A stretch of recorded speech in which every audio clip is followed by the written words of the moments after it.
নির্বাচন আসতে আর বেশি সময় নেই। দুয়ারে কড়া নাড়ছে বিধানসভা নির্বাচন।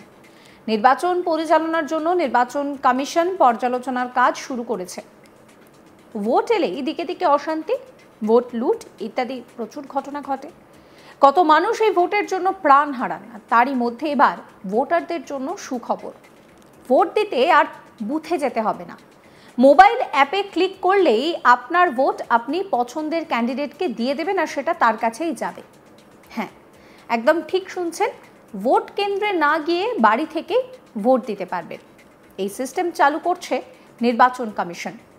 তবে বলে রাখি, এই ব্যবস্থা কিন্তু আমাদের বাংলার জন্য নয়, এই ব্যবস্থা চালু হচ্ছে বিহারের জন্য। বিহার বিধানসভা নির্বাচনের প্রস্তুতি জোর কদমে শুরু হয়ে গিয়েছে। নির্বাচন পরিচালনার জন্য নির্বাচন কমিশন পর্যালোচনার কাজ শুরু করে দিয়েছে। বিহার রাজ্য নির্বাচন কমিশনার দীপক প্রসাদ শুক্রবার ঘোষণা করেন যে 28শে জুন 6টি পুরসভার নির্বাচনের সময় ই ভোটিং অনুষ্ঠিত হবে। পুর নির্বাচনের সময় পাইলট প্রকল্প হিসেবে শুরু হওয়া এই প্রকল্পের লক্ষ্য ভোট কেন্দ্রে পৌঁছাতে অক্ষম ব্যক্তিদের ভোটদানকে সহজ করা। কারা এই সুবিধা পাবে সেটাও আপনাদেরকে বলি। বিহারের নির্বাচনের জন্য শুরু হওয়া এই সুবিধাটা তাদেরই জন্য যারা ভোট কেন্দ্রে যেতে অক্ষম। এই সুবিধাটি প্রবীণ নাগরিক, প্রতিবন্ধী ব্যক্তি, গর্ভবতী মহিলা, অভিবাসী শ্রমিক বা এই ধরনের যারা রয়েছেন তারা সকলে পেতে পারেন। দীপক প্রসাদের মতে 10,000 ভোটার কিন্তু এই ই ভোটিংয়ে রেজিস্ট্রেশন করেছেন এবং 50,000 ভোটার কেন্দ্রে না গিয়ে ই ভোটিংয়ের মাধ্যমে তাদের ভোটাধিকার প্রয়োগ করতে পারবেন।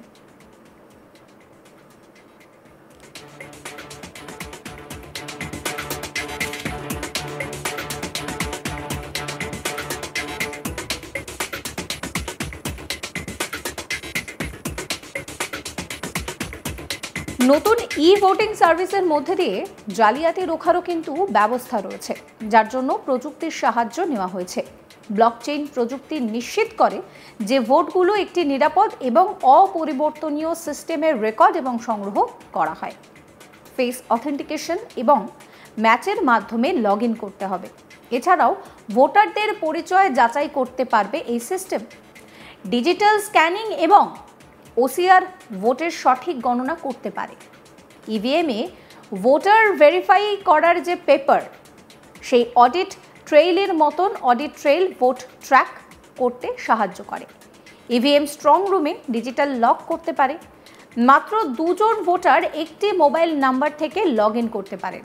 বৈধতা নিশ্চিত করার পর প্রতিটা ভোট ভোটার আইডির বিবরণ দিয়ে যাচাই করতে হবে। বিহার রাজ্য নির্বাচন কমিশনার জানিয়েছেন যে শক্তিশালী ডিজিটাল সিকিউরিটি সিস্টেম রয়েছে। এই প্রক্রিয়া ব্যবহার করে অভিবাসী শ্রমিক, অভিবাসী ভোটার, বয়স্ক, বিশেষভাবে সক্ষম, গর্ভবতী মহিলা এবং গুরুতর অসুস্থ ভোটাররা তারা তাদের ভোটকে কাস্ট করতে পারবেন।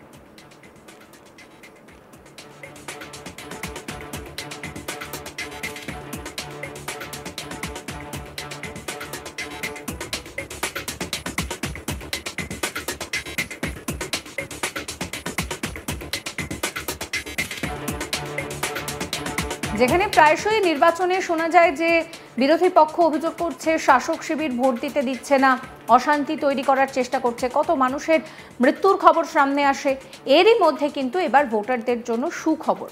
যে সমস্ত ভোটাররা ভোট কেন্দ্রে গিয়ে ভোট দিতে পারেন না, তারা এবার মোবাইল অ্যাপে ক্লিক করলেই ভোট কাস্ট করতে পারবেন, তাও পছন্দের ক্যান্ডিডেটকে। এইরকমই একটি সিস্টেম চালু হতে চলেছে বিহারে। বিহার বিধানসভা নির্বাচনের প্রস্তুতি চলছে একেবারে জোর কদমে। নির্বাচন পরিচালনার জন্য নির্বাচন কমিশন পর্যালোচনার কাজও শুরু করে দিয়েছে। বিহার রাজ্য নির্বাচন কমিশনার দীপক প্রসাদ তিনি জানিয়েছেন যে 6টি পুরসভার নির্বাচনের সময় এই ই ভোটিং অনুষ্ঠিত হবে। পুর নির্বাচনের সময় পাইলট প্রকল্প হিসেবে শুরু হওয়া এই প্রকল্পের লক্ষ্য ভোট কেন্দ্রে যারা পৌঁছতে পারছেন না, যারা অক্ষম, তাদের যাতে তারা ভোটটা দিতে পারে।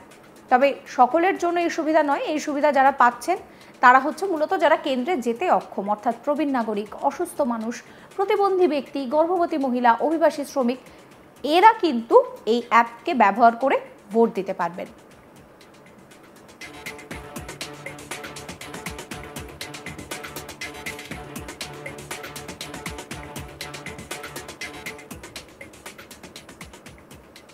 সমস্ত খবরের আপডেটের জন্য আপনাদের নজর থাকুক আজ তাক বাংলায়। চ্যানেলটিকে সাবস্ক্রাইব করবেন, নোটিফিকেশন পেতে বেল আইকনে ক্লিক করবেন, ফলো করতে ভুলবেন না আজ তাক বাংলার হোয়াটসঅ্যাপ চ্যানেলও।